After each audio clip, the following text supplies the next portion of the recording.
Welcome to the Your Take podcast.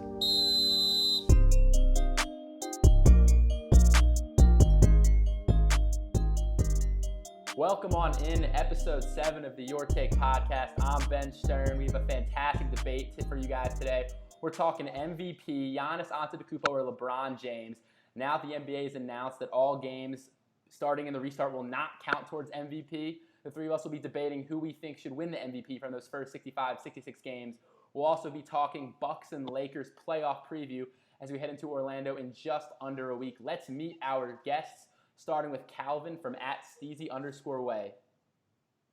What's going on, everybody? How's everybody feeling today?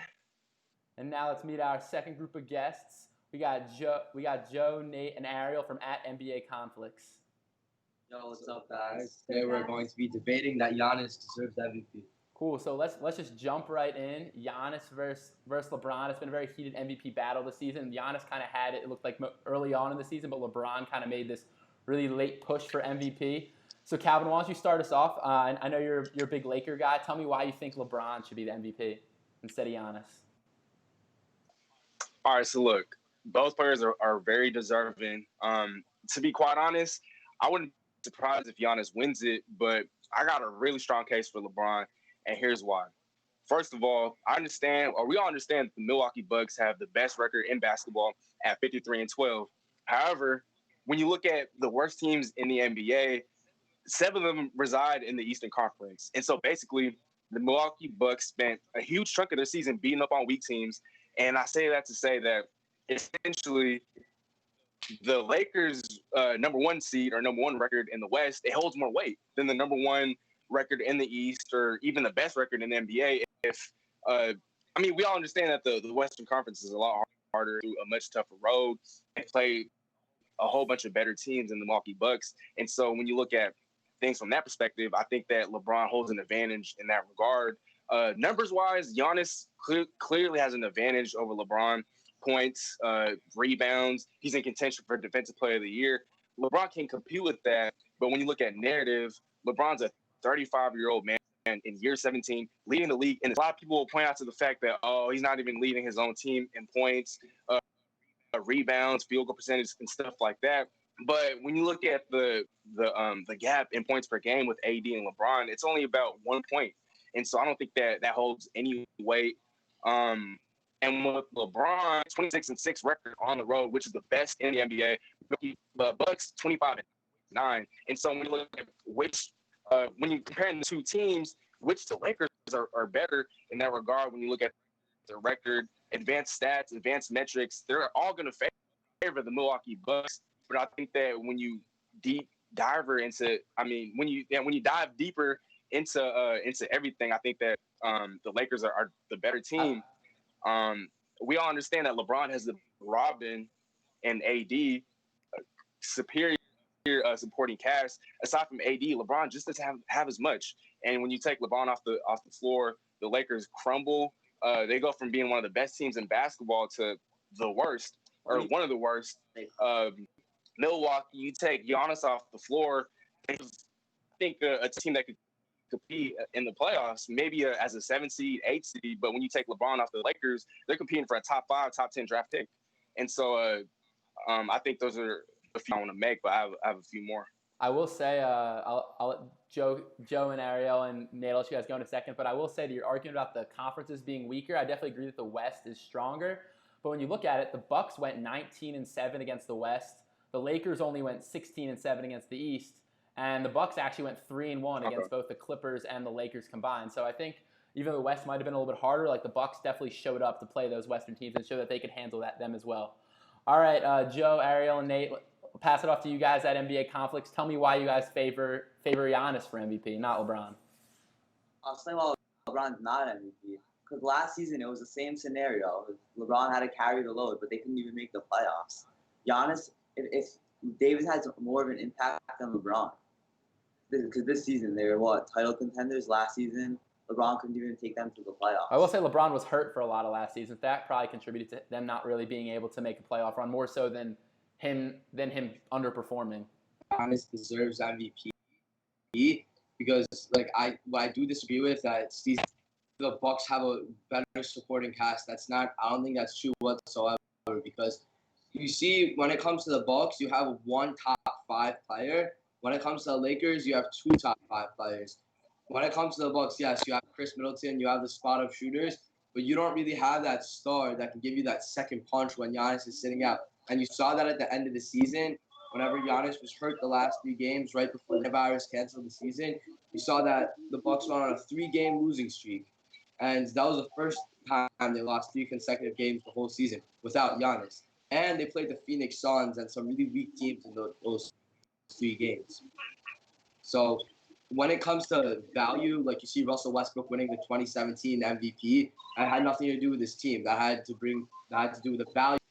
If you take Giannis off the Bucks, I think it's even worse than the Lakers. I don't even think they would even be close to the playoffs. Personally, I think that Giannis, for me, is the MVP this season. I think that when you look at I know you said advanced numbers, and you look at those, obviously they're all going to favor Giannis. Looking at player efficiency rating specifically, Giannis leads the league and is the 7th best player efficiency rating ever for an entire season. So you could basically argue from an efficiency perspective that Giannis is having a top 10 season that we've ever seen in the NBA. And I think that the numbers Right. Giannis is putting up are just pretty incredible. And I'm not saying LeBron is not having an incredible season as well. I just think that it's just not up to the standard of Giannis. But also kind of going back to what NBA Conflict said really quickly, LeBron James, when LeBron is on the floor and AD is not on the floor, the Lakers still have a plus 10.7 differential in the league. Even without Anthony Davis, the Lakers' numbers are still one of the top teams in the NBA.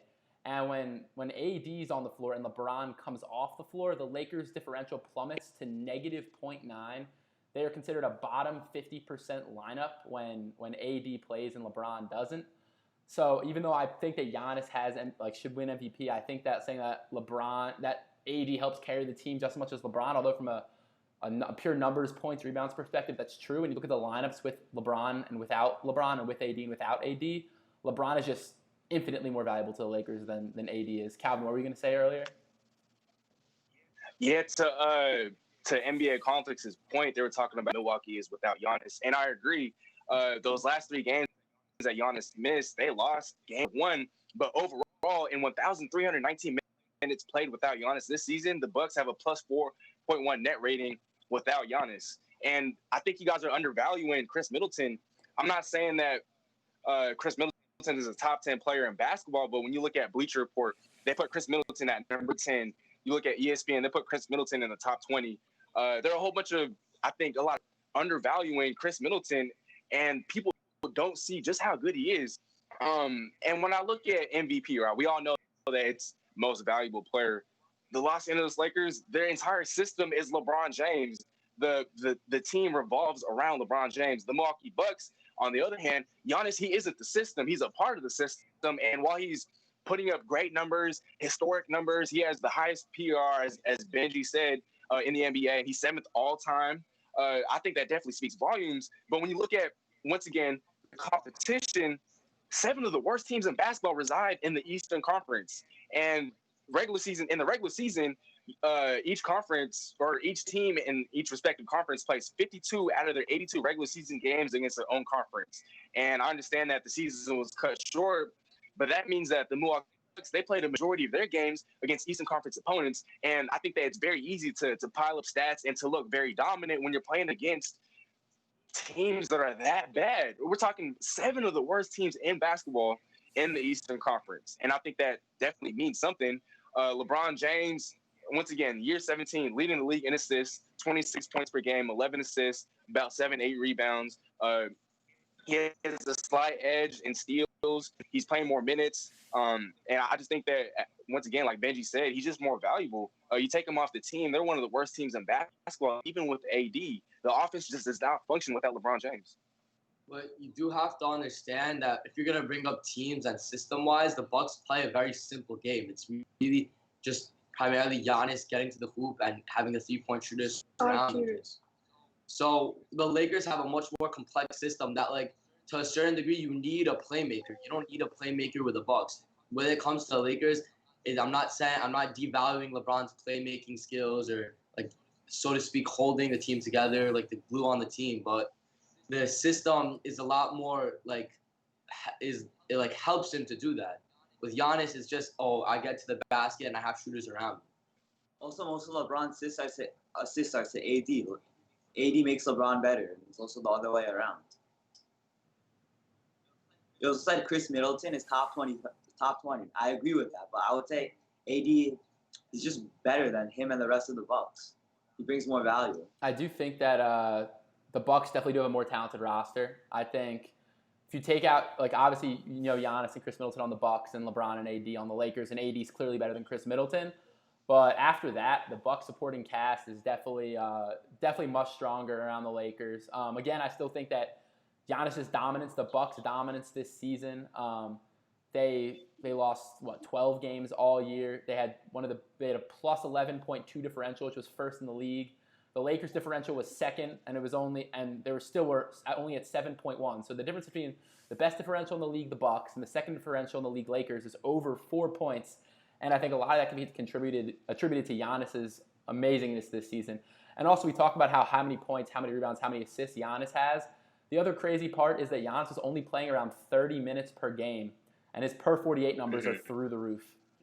For production, if Giannis played like the amount of minutes James Harden played or LeBron played, or something like that, you have to understand that when the Bucks win, they have the highest point differential, meaning they usually blow their opponents out. That means Giannis doesn't have to produce that much unless it's a close game where he's going to play a lot. So I think whenever you go like production per minute, like when you go production per minute, I think Giannis is definitely better than LeBron in that respect. And I can't dispute that, but if the Bucks are so great, like the advanced metrics and the stats say, why are they only 15-10 against teams with a 500 record or higher? If they're so historically dominant and great. And I think I mentioned this earlier, but what about the Lakers' 26-6 record on the road? Does that not mean anything? The Milwaukee Bucks, on the other hand, are 25-9. I mean, we're kind of splitting hairs, looking at a few different games, maybe 2 or 3 games back on the road or at home. But I think it's like both players are obviously having tremendous seasons. I'll let you guys each kind of get one last final point in. So NBA Conflicts, let's hear your guys' last say on why Giannis should be MVP. His field goal percentage is higher. He takes less shots per game, which is unlike LeBron. You could say LeBron is more ball dominant. That's maybe because he takes more shots. But in reality, I know he averages more assists and stuff, but he also has the ball much more because he plays point guard and he brings up the ball. Yeah. All right, Calvin, take us home for LeBron. So look, Giannis, he's having the better season. Like I said, the stats are saying that, but I think that say that LeBron's still the best player in basketball, and a lot of the times, what plays a role in MVP voting is narrative. And I think that with LeBron, he's still the best player in basketball. It's been 7 years since he's won MVP, and I think that maybe some voters out there, maybe they're getting over their LeBron voter fatigue, and so maybe they're looking at LeBron. I guess what's it called? They didn't expect him to be this great. They didn't expect the Lakers to be this good. Everybody was calling him washed up, and here he is having a season for the ages. And ultimately, I think the Lakers will end up winning the championship, and it'll prove why LeBron's still the best player in basketball. I mean, head to head, it's a pretty fair matchup. You saw they went 1-on-1 when they together, and the home team won both times. But Giannis did very good in his matchup. I think he had hit 5 threes. That game that they won was during their 18-game winning streak. So I think if you keep up that consistency in the playoffs, that I think that the Bucks probably can beat the Lakers in 7 games. And don't get me wrong, because we're not talking about LeBron's amazing MVP seasons prior to this year. We're talking about who should win MVP this year. So, like, I know Giannis he improved every year. He improves a lot, but it doesn't really matter that LeBron was much better, like in 7 years ago when he won MVP. That doesn't really make a difference. I want to say we're going to take a quick break. Coming back in just a second, we're going to jump in and debate Bucks and Lakers, preview and predictions for both teams heading into Orlando coming up in just a second, so stick around.